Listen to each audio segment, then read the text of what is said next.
بسم اللہ الرحمن الرحیم۔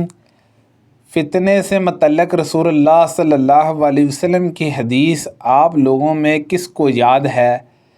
حذیفہ رضی اللہ عنہ نے بیان کیا کہ میں نے کہا، میں اس طرح یاد رکھتا ہوں جس طرح نبی کریم صلی اللہ علیہ وسلم نے اس کو بیان فرمایا تھا۔ اس پر حضرت عمر رضی اللہ عنہ نے فرمایا کہ تمہیں ان کے بیان پر جرأت ہے؟ اچھا، تو ان حضور صلی اللہ علیہ وسلم نے فتنوں کے بارے میں کیا فرمایا تھا؟ میں نے کہا کہ آپ نے فرمایا تھا انسان کی آزمائش فتنہ اس کے خاندان، اولاد اور پڑوسیوں میں ہوتی ہے، اور نماز، صدقہ اور اچھی باتوں کے لیے لوگوں کو حکم کرنا اور بری باتوں سے منع کرنا اس فتنے کا کفارہ بن جاتی ہے۔ عماش نے کہا، ابو وائل کبھی یوں کہتے تھے، نماز اور صدقہ اور اچھی باتوں کا حکم دینا، بری باتوں سے روکنا، یہ اس فتنے کو مٹا دینے والے نیک کام ہیں۔ پھر اس فتنے کے متعلق عمر رضی اللہ عنہ نے فرمایا کہ میری مراد اس فتنے سے نہیں، میں اس فتنے کے بارے میں پوچھنا چاہتا ہوں جو سمندر کی طرح ٹھاٹھیں مارتا ہوا پھیلے گا۔ حذیفہ رضی اللہ عنہ نے بیان کیا، میں نے کہا، امیر المومنین، آپ اس فتنے کی فکر نہ کیجیے، آپ کے اور اس فتنے کے درمیان ایک بندہ دروازہ ہے۔ عمر رضی اللہ عنہ نے پوچھا کہ وہ دروازہ توڑ دیا جائے گا یا صرف کھولا جائے گا؟ انہوں نے بتلایا، نہیں بلکہ وہ دروازہ توڑ دیا جائے گا۔ اس پر عمر رضی اللہ عنہ نے فرمایا کہ جب دروازہ توڑ دیا جائے گا تو پھر کبھی بھی بند نہ ہو سکے گا۔ ابو وائل نے کہا کہ ہاں، پھر ہم رعب کی وجہ سے حذیفہ رضی اللہ عنہ سے یہ نہ پوچھ سکے کہ وہ دروازہ کون ہے، اس لیے ہم نے مسروق سے کہا کہ تم پوچھو۔ انہوں نے کہا کہ مسروق رحمۃ اللہ علیہ نے پوچھا، تو حذیفہ رضی اللہ عنہ نے فرمایا کہ دروازے سے مراد خود حضرت عمر رضی اللہ عنہ ہی تھے۔ ہم نے پھر پوچھا، تو کیا عمر رضی اللہ عنہ جانتے تھے کہ آپ کی مراد کون تھی؟ انہوں نے کہا، ہاں، جیسے دن کے بعد رات کے آنے کو جانتے ہیں، اور یہ اس لیے کہ میں نے جو حدیث بیان کی وہ غلط نہیں تھی۔ میں نے عرض کیا، یا رسول اللہ صلی اللہ علیہ وسلم، ان نیک کاموں سے متعلق آپ کیا فرماتے ہیں جنہیں میں جاہلیت کے زمانے میں صدقہ غلام آزاد کرنے اور صلہ رحمی کی صورت میں کیا کرتا تھا؟ کیا ان کا مجھے ثواب ملے گا؟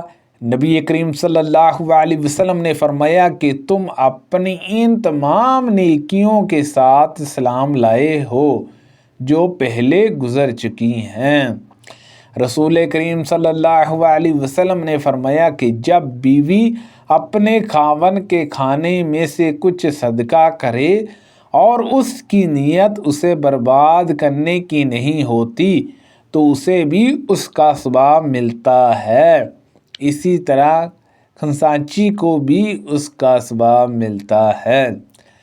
خزان مسلمان ایماندار جو کچھ بھی خرچ کرتا ہے اور بعض دفعہ فرمایا وہ چیزیں پوری طرح دیتا ہے جس کا اسے سرمایہ کے مالک کی طرف سے حکم دیا گیا، اور اس کا دل بھی اس سے خوش ہے، اور اس کو دیا ہے جسے دینے کے لیے مالک نے کہا تھا، تو وہ دینے والا بھی صدقہ دینے والوں میں سے ایک ہے۔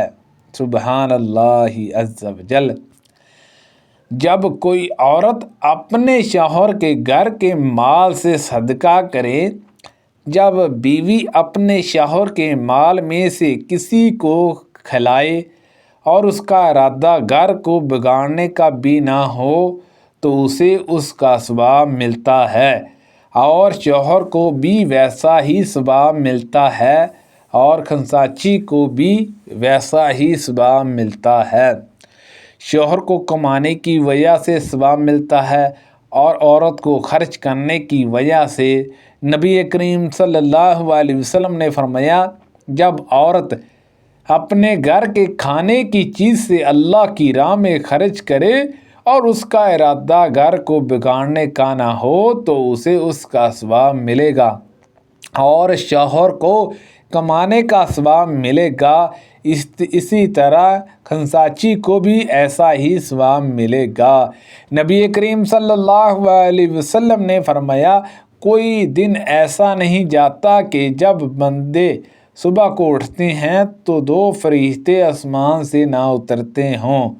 ایک فرشتہ تو یہ کہتا ہے کہ اے اللہ، خرچ کرنے والوں کو اس کا بدلہ دے، اور دوسرا کہتا ہے کہ اے اللہ، اور بخیل کے مال کو تلف کر دے۔ بخیل اور صدقہ دینے والے کی مثال ایسے 2 شخصوں کی طرح ہے جن کے بدن پر لوہے کے دو کرتے ہیں۔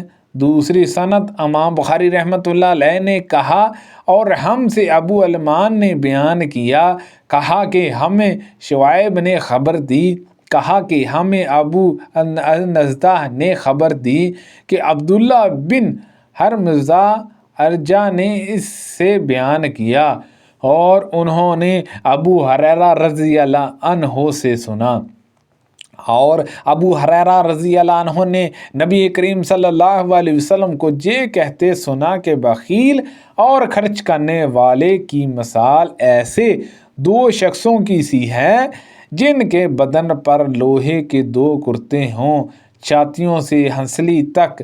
جب خرچ کرنے کا عادی سخی خرچ کرتا ہے تو اس کے تمام جسم کو وہ کرتا چھپا لیتا ہے۔ جہاں راوی نے یہ کہا کہ تمام جسم پر وہ پھیل جاتا ہے اور اس کی انگلیاں اس میں چھپ جاتی ہیں، اور چلنے میں اس کے پاؤں کا نشان مٹتا جاتا ہے۔ لیکن بخیل جب بھی خرچ کرنے کا ارادہ کرتا ہے تو اس کے کرتے کا ہر حلقہ اپنی جگہ سے چمٹ جاتا ہے۔ بخیل اسے کشیدہ کرنے کی کوشش کرتا ہے لیکن وہ کشیدہ نہیں ہو پاتا۔ عبداللہ بن طاؤس کے ساتھ اس حدیث کو حسن بن مسلم نے بھی طاؤس سے روایت کیا۔ اس میں 2 کرتے ہیں۔ سبحان اللہ عز و جل۔ اللہ پاک سے دعا ہے کہ اللہ پاک ان حدیثوں پر عمل کرنے کی توفیق عطا فرمائے۔ اللہ پاک ہم سب کو صحت و تندرستی عطا فرمائے۔ آمین بجاہ النبی الامین صلی اللہ علیہ وسلم۔